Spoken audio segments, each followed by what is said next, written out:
September শুক্রবার কেমন থাকতে পারে আগামী 24 থেকে 48 ঘন্টার আবহাওয়া, কোন কোন জেলাগুলোতে ভারী থেকে অতি ভারী বৃষ্টিপাতের সম্ভাবনা রয়েছে এবং বর্তমানে যে নিম্নচাপের প্রভাবে দেশ জুড়ে এবং পশ্চিমবঙ্গ, আসাম, মেঘালয় এবং উত্তরবঙ্গে যে বৃষ্টিপাত চলছে সেটা কবে নাগাদ বিদায় নিতে পারে। বঙ্গোপসাগরে আগামী 10 দিনে কোনো নিম্নচাপ কিংবা ঘূর্ণিঝড়ের আশঙ্কা রয়েছে কিনা এবং আগামী 10 দিনে কোন কোন জেলাগুলোতে বৃষ্টি বা ভারী বৃষ্টিপাতের সম্ভাবনা রয়েছে এবং কোথায় তাপপ্রবাহ এবং কোনো দুর্যোগের আশঙ্কা রয়েছে কিনা জানতে হলে ভিডিওটি প্রথম থেকে শেষ পর্যন্ত দেখতে থাকুন। আর এই মুহূর্তে কোন কোন জেলাগুলোতে ভারী থেকে অতি ভারী বৃষ্টিপাতের সম্ভাবনা রয়েছে সবই বিস্তারিত জানিয়ে দেব। আর আপনি কোন জেলা থেকে আমাদের আবহাওয়ার খবরটি দেখছেন আপনার জেলার নামটি আমাদের কমেন্ট বক্সে জানিয়ে দিবেন। আর সবার আগে সবার প্রথম সঠিক আবহাওয়ার খবর জানতে আমাদের চ্যানেলটিকে সাবস্ক্রাইব করে রাখুন। এবার জেনে নেওয়া যাক বন্ধুরা, এই পর্যায়ে আমরা সরাসরি বায়ু মোড়ে চলে আসলাম। এখান থেকে আমরা সরাসরি আপনাদেরকে দেখিয়ে দিচ্ছি যে জোড়া যে নিম্নচাপটি তৈরি হয়েছে বঙ্গোপসাগরে, সেই নিম্নচাপটি এখন স্থল নিম্নচাপে অবস্থান করছে ভারতের মুম্বাই থেকে দিল্লি যে স্থান রয়েছে সেখানে, অর্থাৎ নাগপুর তারপর মুম্বাই এই অঞ্চল জুড়ে দুইটি ঘূর্ণাবর্ত একই স্থানে অবস্থান করছে। আর এর ফলে কিন্তু বঙ্গোপসাগর থেকে বেশ পরিমাণ জলীয় বাষ্প কিন্তু ঢুকতেছে, যার ফলে আজ সারাদিন কিন্তু দেশের বিভিন্ন অঞ্চলে বিভিন্ন রকমের বৃষ্টিপাত হতে দেখা গিয়েছে। কোথাও কোথাও হালকা থেকে মাঝারি, আবার কোথাও কোথাও একটানা মুষলধারে বৃষ্টিপাত, আবার কোথাও কোথাও গুড়ি গুড়ি বৃষ্টিপাত এবং কোথাও কোথাও থেমে থেমে বৃষ্টিপাত দেখা গিয়েছে ঢাকা, খুলনা, বরিশাল, রাজশাহী, তারপর হচ্ছে দক্ষিণবঙ্গের সবকটি জেলাতে এবং রংপুর, ময়মনসিংহ বিভাগের সবকটি জেলাতে কিন্তু এরকম পরিস্থিতি দেখা গিয়েছে দিনভর। আজ রাতের দিকেও বিক্ষিপ্ত আকারে বৃষ্টিপাত হতে পারে খুলনা, বরিশাল, ঢাকা, রাজশাহী বিভাগের সবকটি জেলাতে। এছাড়া রংপুর, ময়মনসিংহ বিভাগের সবকটি জেলাতে কিন্তু ভারী থেকে অতি ভারী বৃষ্টিপাত হতে পারে আগামী 24 ঘন্টার মধ্যে। এছাড়া দক্ষিণবঙ্গে বেশ কয়েকটি জেলা কিন্তু আজ রাতের দিকে ভারী থেকে অতি ভারী বৃষ্টিপাত হতে পারে, যার পরিমাণ থাকতে পারে 50 থেকে 70 মিলিমিটার পর্যন্ত। তো আমরা জেনে নিব যে এই দুইটি নিম্নচাপ বা দুইটি ঘূর্ণাবর্ত সেটি কবে নাগাদ বিদায় নিতে পারে সেটা আপনাদেরকে দেখিয়ে দিচ্ছি।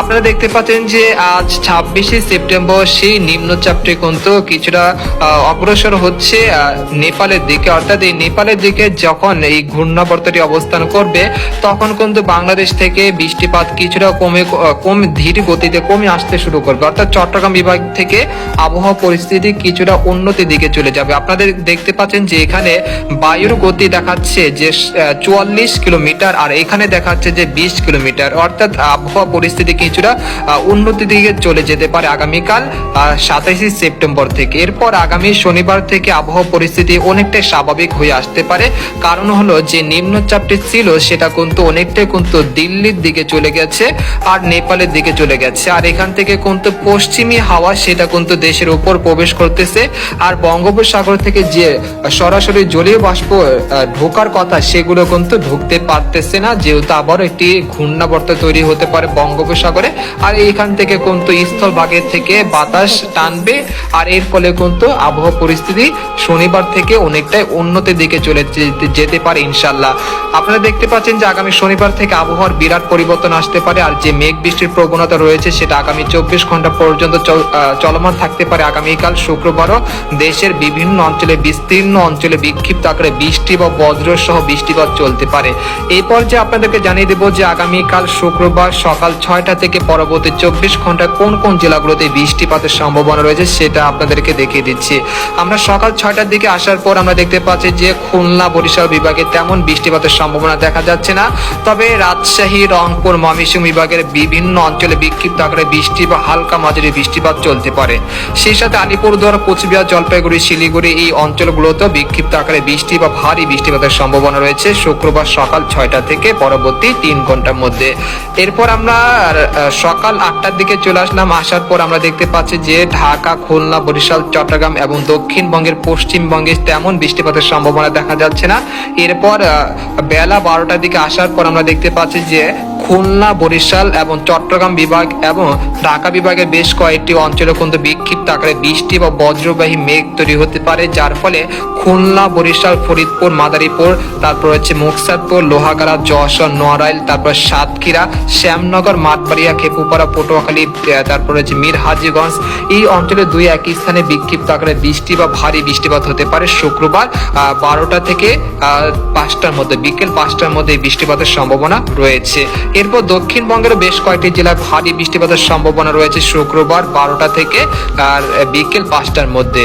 এই পর্যায়ে আপনাদেরকে জানিয়ে দেবো বিকেল 5টার দিকে আবহাওয়া পরিস্থিতি কিন্তু অনেকটাই পরিবর্তনের দেখা মিলছে, অর্থাৎ রাজশাহী, খুলনা, বরিশাল, ঢাকা, কুমিল্লা এবং চট্টগ্রাম এবং ভারতের ত্রিপুরা রাজ্যের সবকটি জেলাতে কিন্তু বৃষ্টি বা হালকা মাঝারি ধরনের বৃষ্টিপাতের সম্ভাবনা রয়েছে শুক্রবার বিকেলের দিকে। এরপর রাতের দিকে কিন্তু আবহাওয়া পরিস্থিতি কিন্তু অনেকটাই উন্নতির দিকে চলে যেতে পারে।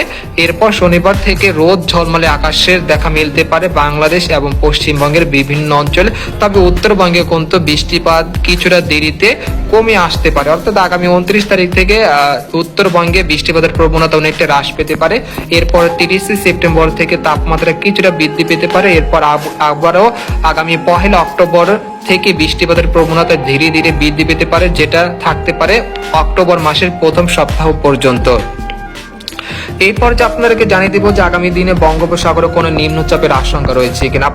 আপনারা দেখতে পাচ্ছেন যে এই মুহূর্তে বঙ্গোপসাগর কিছুটা উত্তাল রয়েছে এবং আগামীকালও উত্তাল থাকতে পারে। এরপর 28 সেপ্টেম্বর থেকে বঙ্গোপসাগর ধীরে ধীরে স্বাভাবিক হয়ে আসতে পারে। এই স্বাভাবিক থাকতে পারে আগামী 5 অক্টোবর পর্যন্ত। তো এই ছিল খবর। তো এই আজকের মতো এখানে বিদায় নিলাম, দেখা হবে পরের একটি ভিডিওতে, সেই পর্যন্ত আমাদের সাথে থাকুন, ধন্যবাদ।